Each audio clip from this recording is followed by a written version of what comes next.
sekarang ini susah, tanggungan di rumah banyak, gaji yang kita dapat ini kan cepat habis. Walihada segala keperluan yang kita perlukan bila kita boleh sembunyikan dan kita berusaha dan kita handle sendiri, jangan mudah kita mengharap daripada orang.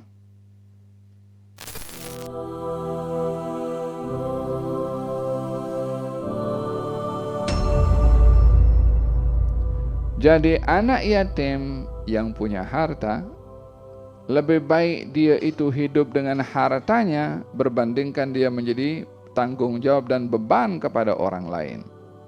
Tapi bila anak yatim itu termasuk orang yang susah, tak punya harta, tanggung jawab orang lain, masyarakat, pihak kebajikan untuk membantu anak yatim tersebut. Karena orang itu bila makan daripada hasil duitnya sendiri, lebih terhormat berbandingkan dia bergantung kepada pemberian dan ihsan daripada orang lain. Anak yatim itu ada harta berupa tanah tadi. Tapi kalau tanah diserahkan kepada Nabi sebagai hadiah, dia tak punya harta. Walaupun dia dapat pahala. Tapi dalam hal ini, Nabi ingin mengajarkan supaya seseorang itu dapat memenuhi keperluannya hasil daripada harta miliknya sendiri berbandingkan kepada pemberian dan ihsan daripada orang lain untuk menjaga air muka seseorang dan tidak membiasakan orang bergantung kepada orang lain. Oleh sebab itu Nabi mengajarkan kepada kita al-iffah. Apa itu iffah? Jangan suka minta pada orang. Apa itu iffah? Jaga muka daripada menunggu ihsan daripada orang. Apa itu iffah? Tidak menampakkan kita menginginkan sesuatu daripada orang. Fahimtum? Hadza iffah. Oleh hadza, didiklah diri sendiri untuk punya sifat afif atau iffah tadi. Dalam Al-Quranul Karim, Allah Subhanahu wa Ta'ala menceritakan tentang golongan orang-orang yang afif, yang menjaga air muka, menjaga diri daripada menjadi beban kepada orang. Apa itu? Alladzina usru bi sabilillahi la yastati'una darban fil ardi yahsabuhumul jahilu aghniya'a minat ta'affuf ta'rifuhum bisimahum la yas'aluna an-nasa ilhafa.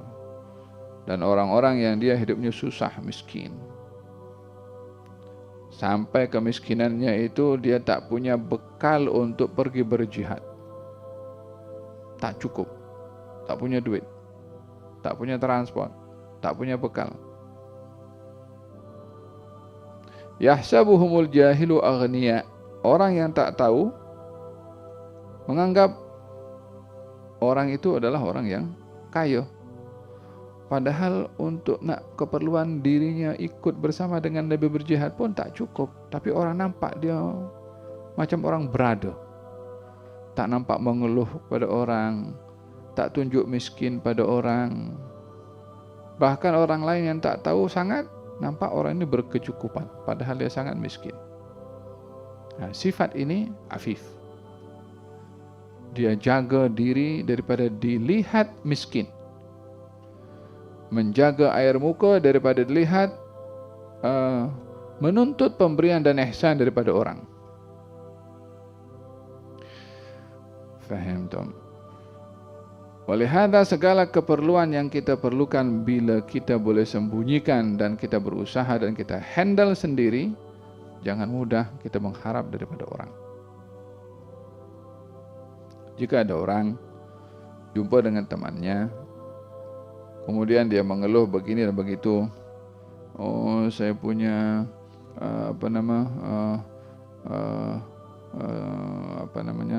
saya punya orang tua, saya punya gaji tak cukup, saya punya ini keperluan dalam hidup ini kena tanggung ini, kena tanggung itu. Dia cakap kepada orang yang diharapkan untuk dia bagi ihsan kepada dia.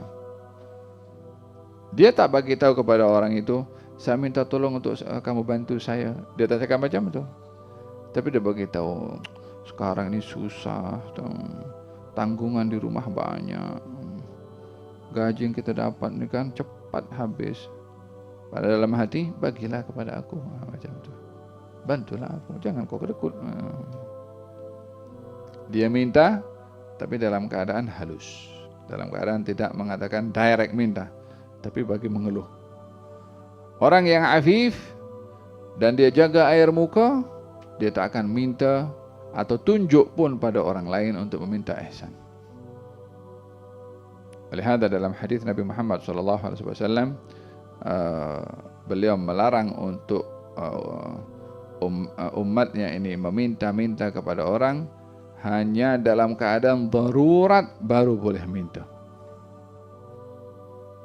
Dan mesti ada kesaksian daripada orang lain kalau orang ini layak untuk diberi. Karena susahnya terlalu susah. Selagi orang itu boleh makan nasi lemak, jangan minta kepada orang makan daging kambing. Ayah Habib tak boleh nak makan daging kambing. Boleh, tapi jangan minta. Lebih baik kita boleh makan juga dengan menjaga air muka daripada kita minta kepada orang untuk makan dan dengan begitu jatuh air muka karena kita minta. Dalam hadis Nabi SAW ketika sahabat itu diambil bai'at oleh Rasulullah untuk beriman kepada Allah, tidak menyekutukan Allah, untuk taat kepada Allah Subhanahu wa taala. Diambil baiat, kemudian Nabi bisik-bisik kepada mereka kan, wala tas'aluna an-nasa syai'a. Jangan suka minta pada orang. Maka kalau sahabat kata setelah mengambil baiat itu, kalau ada siwak mereka jatuh, sementara mereka sudah naik onta, siwaknya jatuh ke bawah.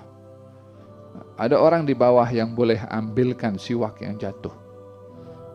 Ketika minta tolong kepada orang, tolong ambilkan itu siwak. Nak cakap macam tu, ingat pesan Nabi. Oh ya, Nabi pesan jangan suka minta pada orang. Minta tolong je daripada dia nak turun balik, nak turunkan onta tu atau nak turun ke bawah, nak naik balik onta hanya untuk siwak saja, benda kecil kan boleh minta tolong kepada kawannya, boleh saja.